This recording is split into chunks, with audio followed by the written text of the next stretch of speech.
Hello everyone, hello students, and welcome to Class Evolve. Now, today we're going to be doing something a little bit different. D-I-F-F-R-E-N-T.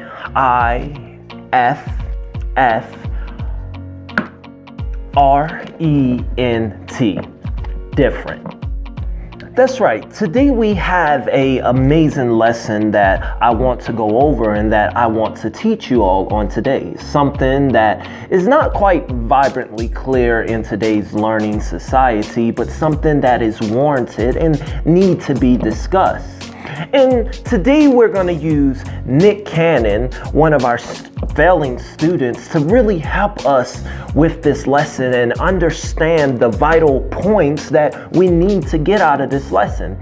His beef with Eminem is really going to make things clear to us. So today's lesson, ironically, is entitled Foolish Pride.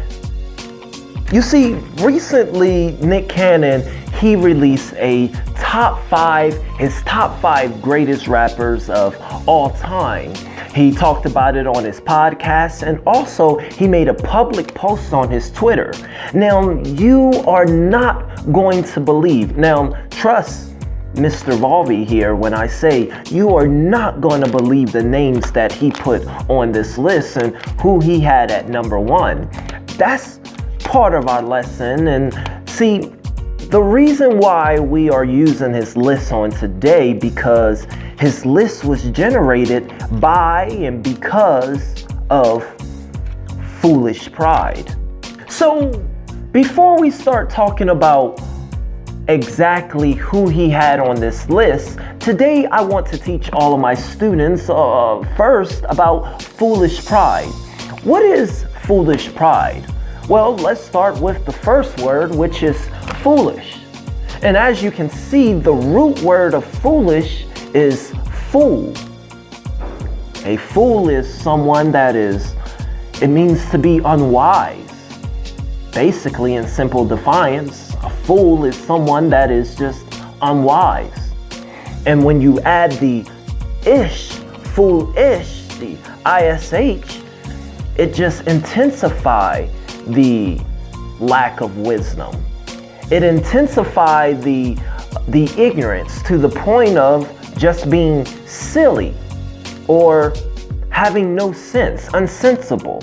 So foolish means to be unwise, unsensible, and just plain out silly. And come closer, because I want you all to understand something, students. Because what Nick Cannon did to Eminem when he released those 3 diss tracks on him, it was foolish. I mean, this is an essential part of our learning right now. His 3 diss tracks, they were unwise, they were unsensible, and they were just plain out silly, foolish. Diss track number 1, on his diss track number 1, which was The Invitation, he basically brung a convict and a felon and Suge Knight to kind of make a feature and talk a little bit in the beginning as a scare tactic. And then further on in this diss track, he had made claims that Eminem was getting or giving oral sex to another male. And then in diss track number 2, he threatened Eminem that he was going to give Eminem a kill shot himself in the form of a cannon. And then there was diss track number 3. See, diss track number 3 is where he had made claims and he basically stated, and I quote, Eminem is basically the KKK of our generation. You see, these diss tracks, they were just plain out silly. They were unwise. Foolish pride. Oh, pride. But what is pride? We know that foolish just means to be unwise and just plain out silly. But pride is, well, there's 2 forms of pride. First, there's the good pride when you can have when you can have confidence and satisfaction in oneself and accomplishments. Let's use that pride in a sentence. My football team had so much pride after winning the competition. But then you have this other pride, this arrogant pride, this pride you see in biblical times. It's when you think more of self-will instead of God's will. You think of more of self, which drive you to the point of cockiness, arrogance, and just making bad decisions. Pride, which comes before destruction. So foolish pride means to be unwise and just silly, while being wrapped up in your own self and your own objectives, and really not amounting to anything. But class, before we move off of Nick Cannon's diss tracks towards Eminem, there is one thing that I must teach you, and that is what makes a great diss track. Why did his diss tracks fail? Well, because good and great and powerful and effective diss tracks have they succeed on two overlapping levels. One, they are ruthless, but yet ear-capturing.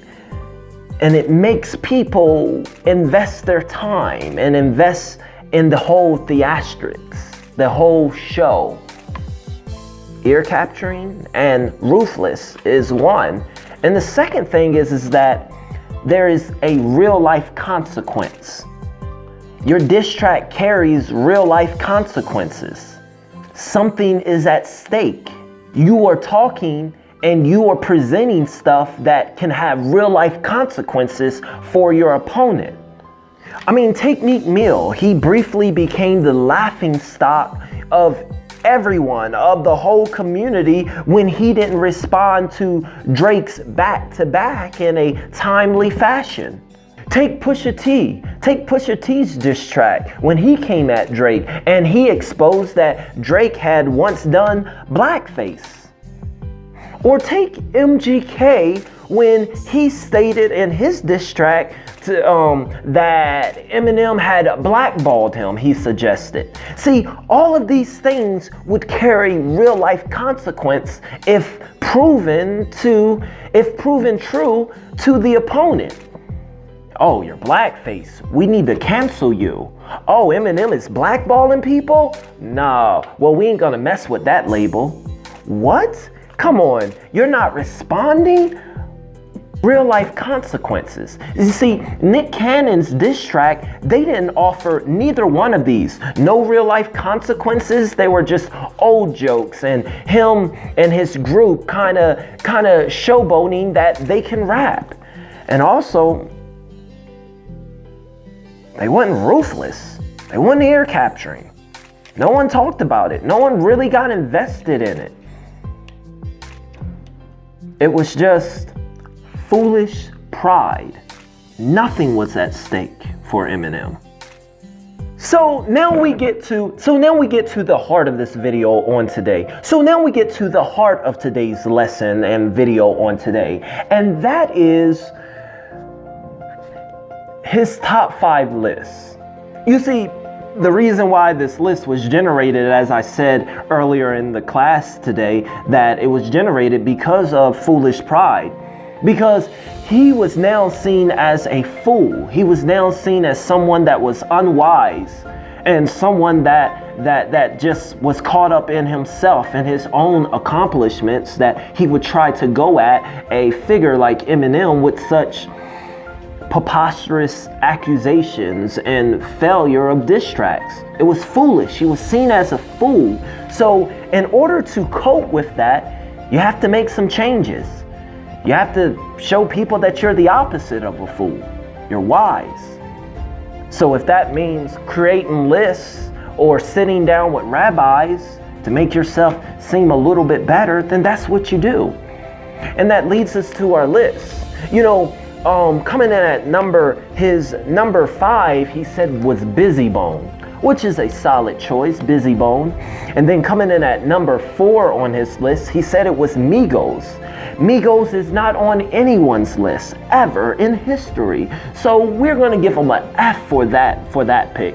No one has Migos on their list. And then coming in at his 3rd favorite of all time was E40, which is another one which was kind of unclear to me why he put him on the list. But once again, this is his list. He made this.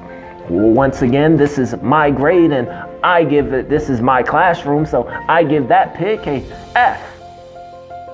So then at number 2, number 2 was Snoop Dogg of all time for his list. Now, many people in the culture, they would have Snoop Dogg on this list, but mainly it's because not the fact that Snoop Dogg was a amazing and a super dope lyricist or even rapper, but many would have Snoop Dogg on this list because he is a legend.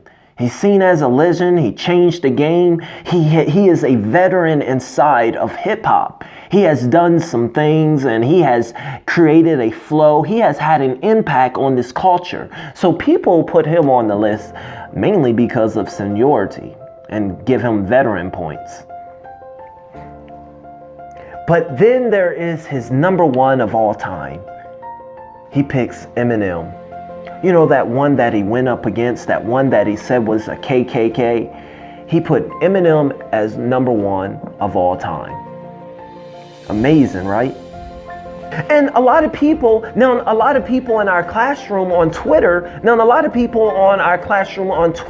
you know, they were with him on this list. I mean, students like Randy said that, you know what, respect to you for showing respect to a man that you called out. Good on you. And there was tons of comments complimenting, you know, Nick Cannon on this relinquishing of foolish pride and becoming humbling himself to, you know, the fact that I was wrong, you know, humbling himself and wising himself up to the fact that this ain't the route to go if I want to build up something like Wild 'N Out. If I want to build up people or build up a show, maybe I shouldn't, you know, have my foundation on my own pride and lies and silliness.